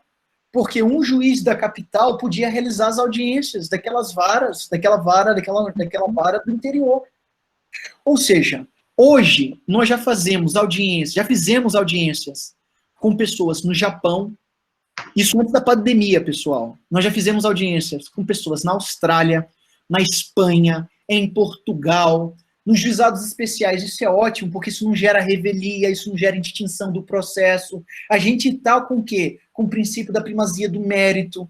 A parte, ela não poderia estar naquele dia, naquela audiência designada pelo judiciário, porque o judiciário não consulta as partes para ver. Você está no dia 15 de junho para participar da audiência? A gente coloca 2 meses, designa, intima a pauta de audiência. Só vocês terem ideia, em janeiro, a pauta ela já está formada para agosto. Você está entendendo? A pauta ela é muito elevada. Isso gerava também economia, por quê? O juiz deprecante podia ele mesmo fazer suas audiências para a oitiva da testemunha na comarca diversa. Não era mais o juízo deprecado. Nós temos região de terras indígenas. Na região de terra indígena, olha que legal. Algumas reservas indígenas já contam com energia solar e já contam com ponto satelitário de internet. Ou seja, o Marco Civil da Internet, a Lei Geral de Proteção dos Dados, já traz o acesso à internet e já tem se visto como direito fundamental de 4ª geração, que embora não esteja previsto expressamente na Constituição Federal, o acesso à internet como direito fundamental. Nós estamos falando do acesso à informação, nós estamos falando de integração, né? E nós temos tribos indígenas que têm. Nós temos uma comarca no norte, que é fronteira com a Guiana Inglesa, que a nossa magistrada, a colega que é juíza lá, já fez audiência com uma índia, né, com uma indígena, na reserva indígena, com celular, smartphone, com a câmerazinha do celular. Nós temos ribeirinhos no que é chamado Baixo Rio Branco, né? Sobe o Rio Negro, lá do Amazonas, o Rio Branco deságua no Rio Negro, na fronteira entre Roraima e o Amazonas, que é chamado Baixo Rio Branco. Lá tem uma comunidade de ribeirinhos que hoje tem um ponto satelitário lá na Polícia Militar, e eles podem ter acesso à justiça. Eles têm contato com os defensores públicos, eles ajuizam ação, eles têm, por exemplo, inventário de bens, eles têm casamento, eles têm divórcio, que não precisa depender da itinerante. A itinerante ia 3 vezes ao ano. Eles só tinham jurisdição 3 vezes ao ano. Agora não, eles têm jurisdição com frequência. E mais, lá no Baixo Rio Branco, por exemplo, se houvesse um crime e tivessem arrolado como testemunhas pessoas da comunidade, essa pessoa, ela tinha de perder 1 semana, 4 dias subindo o rio, 3 dias descendo o rio de balsa, para conseguir participar no fórum da audiência. Agora ela participa por videoconferência. Ou seja, antes da pandemia em Roraima, estava tudo já fazendo por videoconferência. Promotor fazendo audiência, não do fórum, do gabinete dele. Ou seja, a gente está otimizando dinheiro público, ele está trabalhando, está tudo pronto para fazer audiência, está tudo pronto, meu chefe de gabinete já fala, doutor, está pronto. Avisa o promotor, avisa o defensor, a testemunha, eles entram. Em todos os nossos fóruns tem cabines para participação. Então, por exemplo, a testemunha, quando ela é intimada, ela não precisa se dirigir àquele fórum, onde é a sede da vara. Ela vai para qualquer prédio do nosso tribunal, no interior, na capital, e tem uma cabine que recebe ela e ela participa. Ou seja, o que nós estamos verificando? Nós estamos verificando que a imersão é tão grande quanto eu consigo ver as reações, eu consigo visualizar, eu consigo ouvir com qualidade, eu consigo gravar. E no Tribunal de Justiça de Roraima, o nosso sistema que faz a audiência, grava e atrela ao processo, é o mesmo sistema que permite a participação remota nos nossos mandados. O nosso mandado já sai com QR Code e com link, com uma chave de acesso.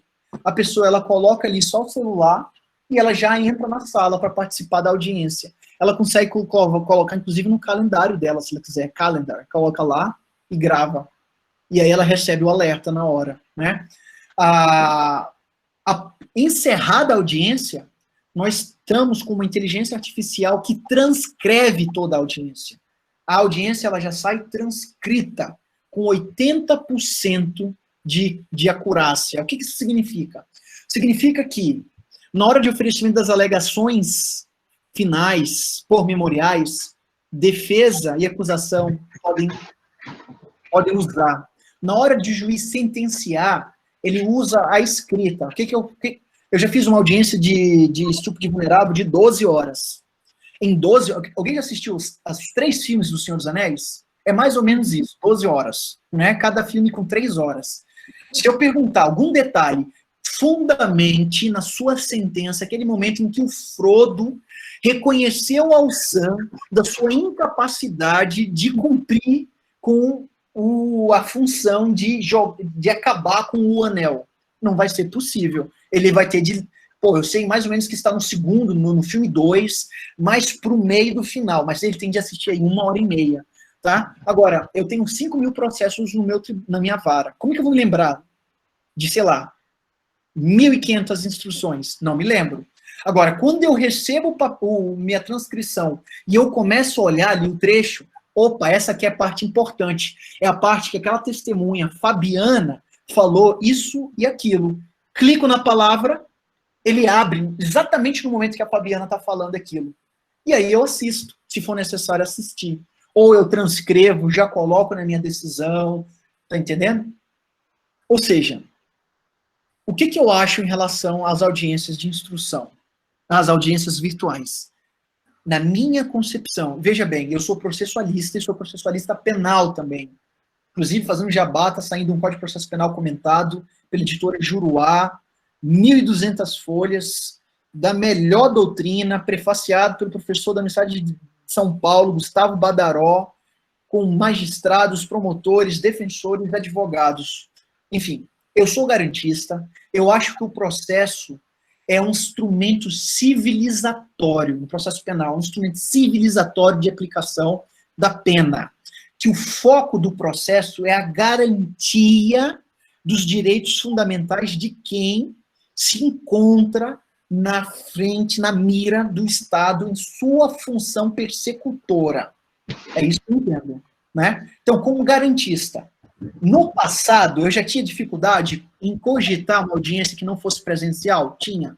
Mas hoje, com a experiência que eu tenho, com a qualidade das audiências e com a qualidade do que é possível produzir em contraditório substancial, com direito de convencimento, né, em que o advogado pode questionar a testemunha, o advogado e a própria parte, por exemplo, pode realizar sua autodefesa no interrogatório, eu não vejo qualquer tipo de prejuízo. Pelo contrário, eu vejo com tantos bons olhos, na medida em que, para a administração da justiça, do sistema como um todo, isso aumenta a performance.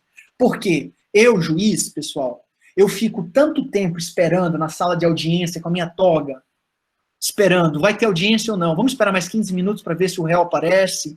Eu não quero decretar a revelia. Eu não quero redesignar a audiência para uma outra assentada. É horrível. A melhor coisa é uma instrução em que uma assentada é produzida toda a prova oral. Fica mais fácil até para a gente ir indagando as testemunhas, porque aquilo está fresco na nossa memória. Seja para o acusador, seja para a defesa, e seja para o juiz, para esclarecimentos complementares. Então, todo mundo ganha com uma instrução em uma assentada.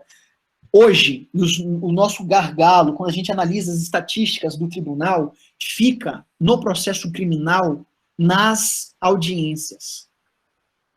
A instrução não encerra. Depois, o outro gargalo é o trânsito julgado, a quantidade de recursos que uma parcela de processos tem. É bom lembrar isso. Né? Essa quantidade de recursos, infelizmente, ainda está ao alcance de algumas poucas pessoas que respondem processos criminais. Seja porque a Defensoria Pública ainda não está completamente estruturada, porque as pessoas, infelizmente, muitas delas no processo criminal não têm acesso a bons advogados, ou não têm acesso ao advogado continuar patrocinando, enfim. De modo geral, eu sou favorável às audiências virtuais. Eu acredito que nós devemos passar por um processo de revisitação dos institutos tradicionais. Eu acho que está na hora de a gente repensar o Instituto do Júri, do jeito que está agora. Eu acho que a gente precisa repensar o Instituto da Audiência de Custódia também, porque a gente precisa entender que no direito nós temos vários direitos fundamentais e que muitas vezes entram em conflito. E várias diretrizes de optimização do sistema, né, que são diretrizes inclusive, metajurídicas. Por exemplo, é direito fundamental, duração razoável do processo. É dever do Estado, eficiência.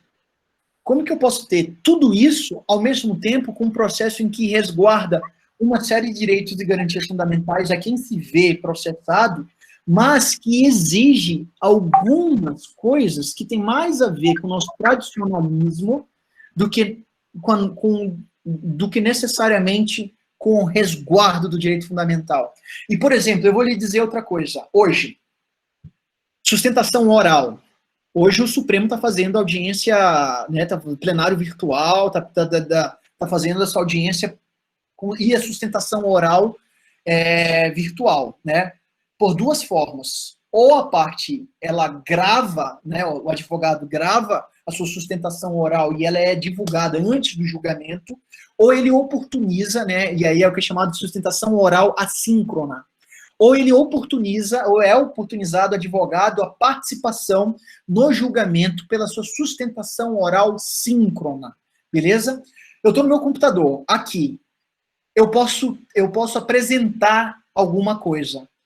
Na apresentação, eu posso utilizar recursos visuais ou de mídia que aumentam minha capacidade de transmissão de informação, né? Hoje, que é chamado de hiperoralidade, né?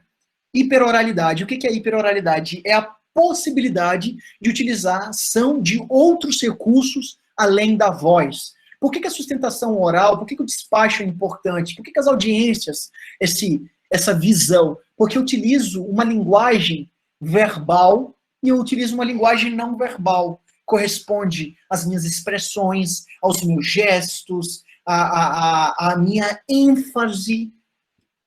Se eu tenho isso na audiência virtual, ou se eu tenho isso na audiência, na sustentação oral, eu não tenho diminuição no contraditório substancial. Eu não tenho diminuição no direito de participação efetiva no convencimento do juiz. Ou seja, eu acho que a gente precisa pensar a partir de uma ótica, sim, de eficiência, de uma ótica em que o processo, embora sirva como instrumento de democratização e de racionalização do poder de punição do Estado, mas ele tem como sujeitos aquela vítima, aquela testemunha. E que por mais que o Tribunal de Justiça tente colocar uma sala para a vítima ficar ali sem precisar encontrar o réu, ela encontra o réu no corredor, ela encontra o réu no banheiro, e o Estado não tem capacidade de resguardar isso. E as justificativas que são sustentadas para contra a realização das audiências por videoconferência, por exemplo, incomunicabilidade das testemunhas. Gente, se elas estão em salas diferentes, e se eu estou conversando aqui com vocês, eu estou sendo ouvido, vocês estão me questionando, vocês estão me perguntando. Se eu paro, olho para outro lugar, por exemplo, agora estou olhando meu WhatsApp, estou olhando meu celular, estou lendo aqui uma mensagem que eu recebi. Vocês não percebem que eu estou olhando para outra coisa, que minha atenção desviou? Vocês percebem. Senhora Franciele, desculpa, a senhora está lendo algum apontamento, está lendo algum celular? E outra, não existe prova tarifada no sistema processual penal e civil brasileiro, de modo que as partes em alegações finais podem sustentar, excelência. No momento da audiência, a testemunha Franciele desviou muito os olhares dela, ao que tudo indica, olhando um apontamento. Outra, o que vai garantir que aquela testemunha não está sendo coagida? Ela sendo ouvida da casa dela, ela sendo ouvida no trabalho dela.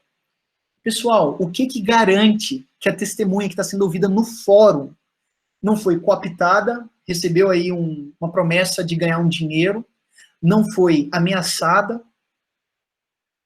A gente não consegue resguardar tudo isso. Então, para encerrar, eu acho que existem mais benefícios. E outra, se tiver algum problema nisso, é possível a nova realização da oitiva da pessoa.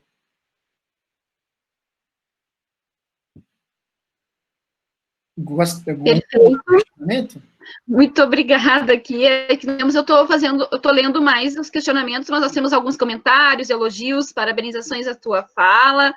E a Gisele pede também, se possível, depois o seu contato de e-mail, bem como a Miriam Andrade, acredito que seja para a monografia.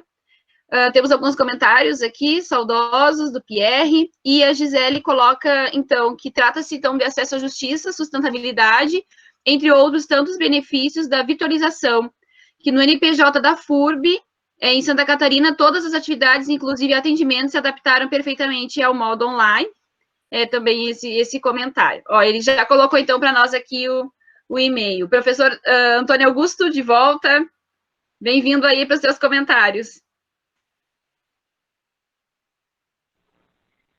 Pedir desculpas aqui, né, que foi o nosso contato, eu acho que eu estava falando, não sei se chegaram a me escutar. Tá? Eu sei que tem muita gente querendo fazer perguntas e tal, mas eu só gostaria, antes de agradecer muitíssimo novamente a fala, né, a conversa, professor Esdras. Eu queria só rapidamente fazer assim,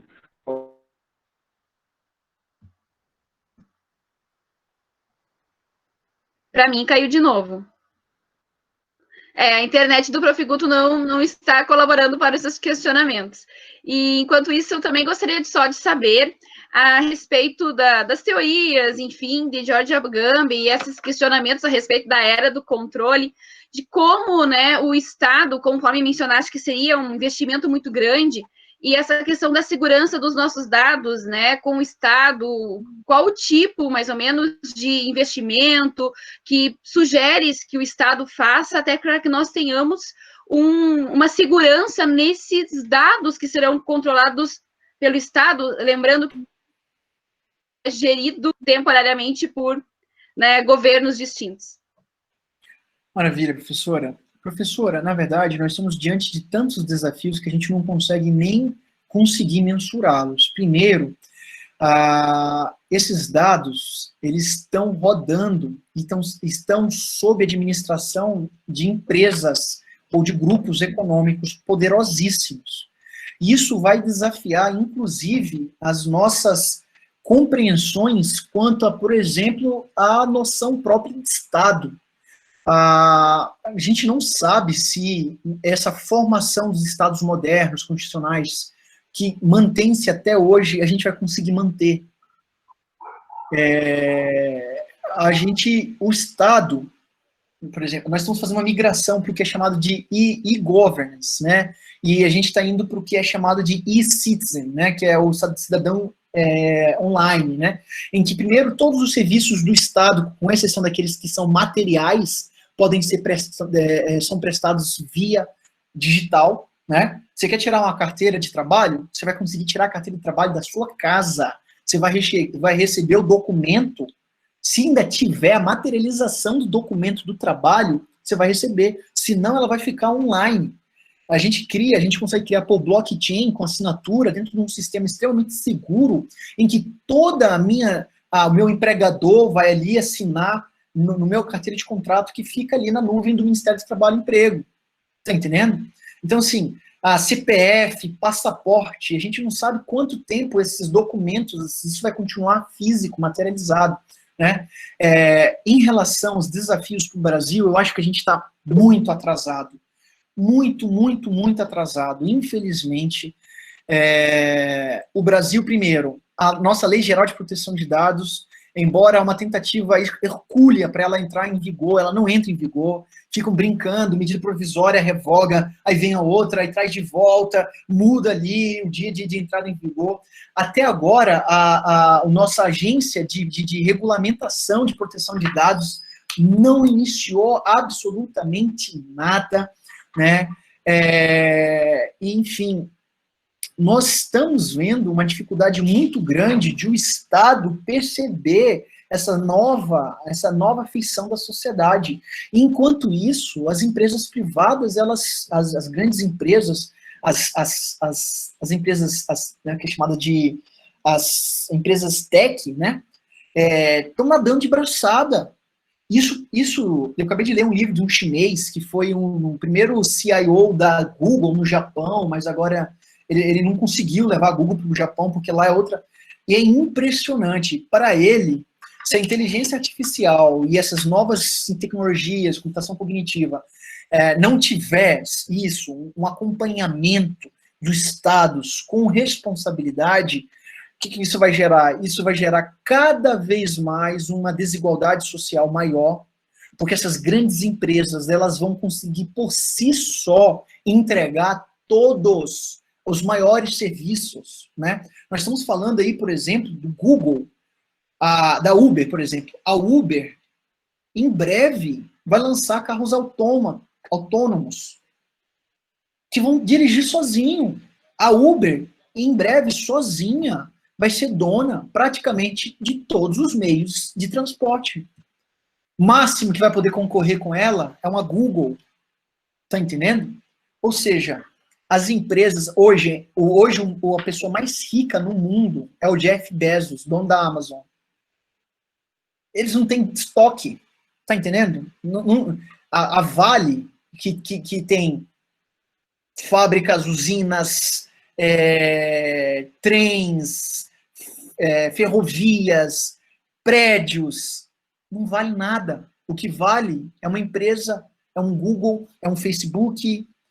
Vejo como que o Facebook lucra.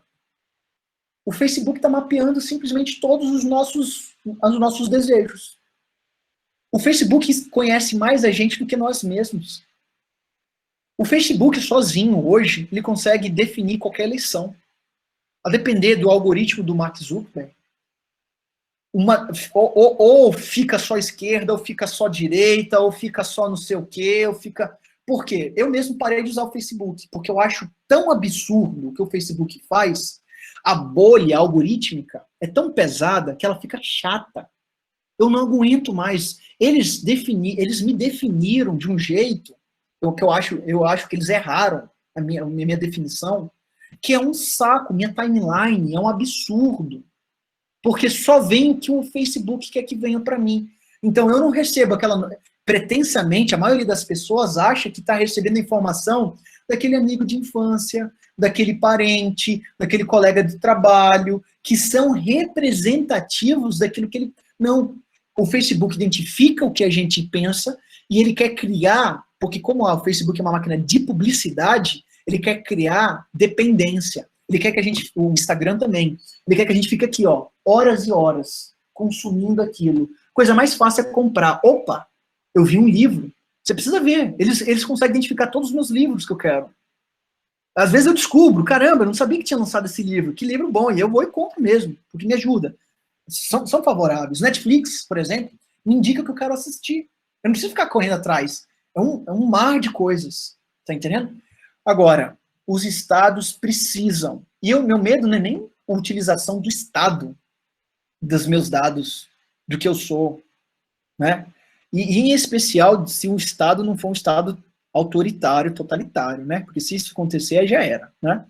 Mas pressupondo um Estado democrático. O meu problema são o que a gente não controla, porque o Estado a gente consegue ver, a gente consegue interagir, e aí ainda a gente consegue exigir alguma coisa.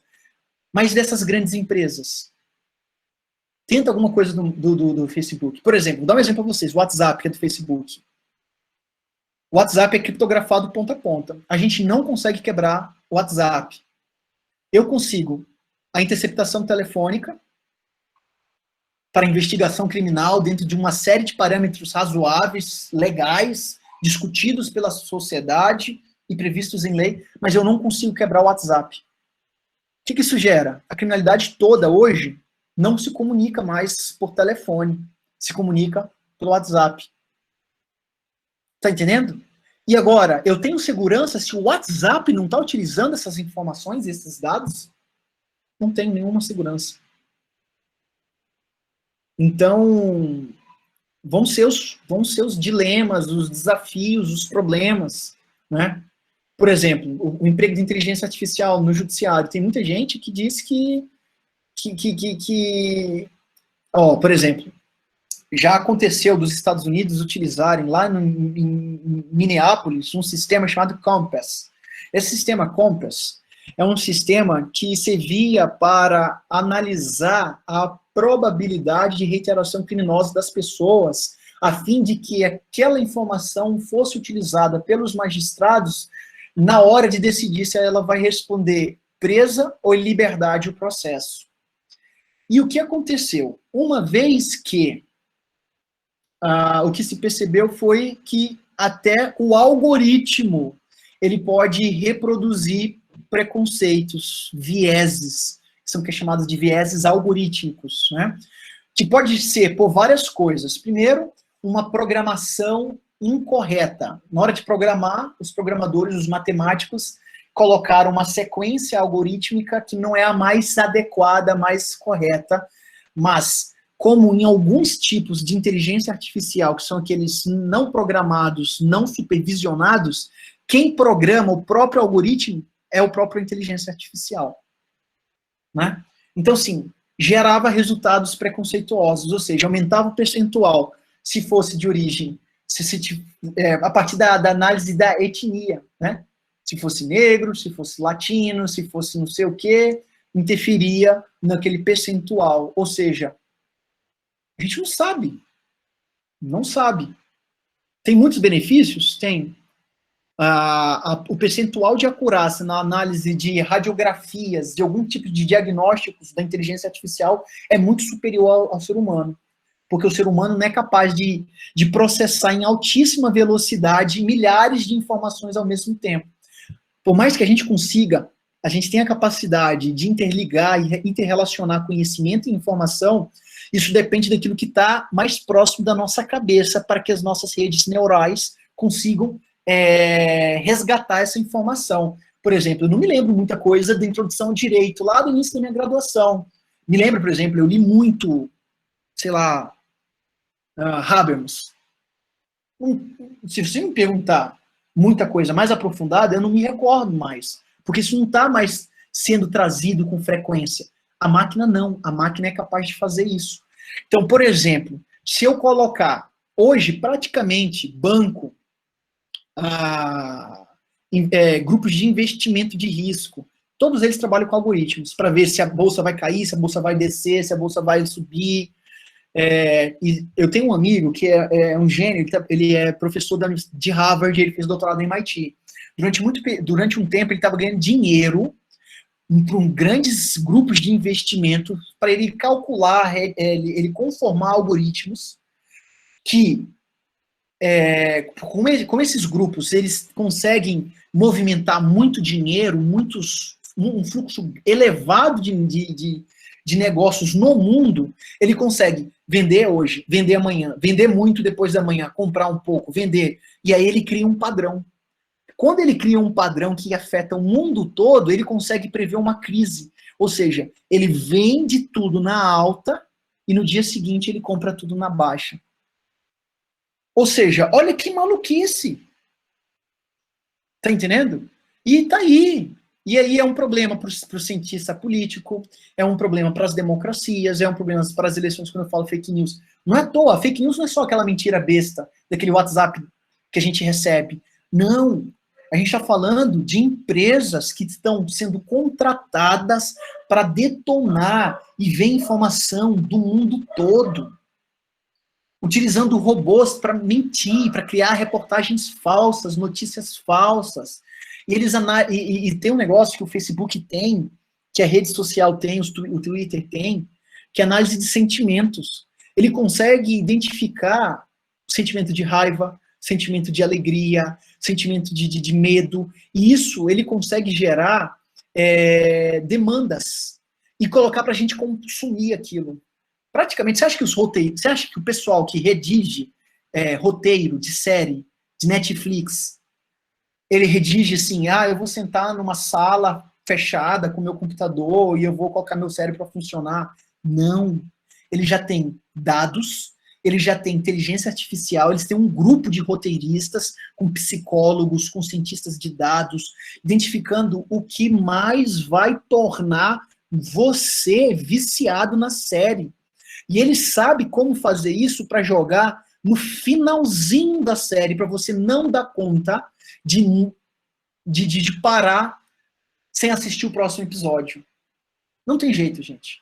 E a gente fica consumindo.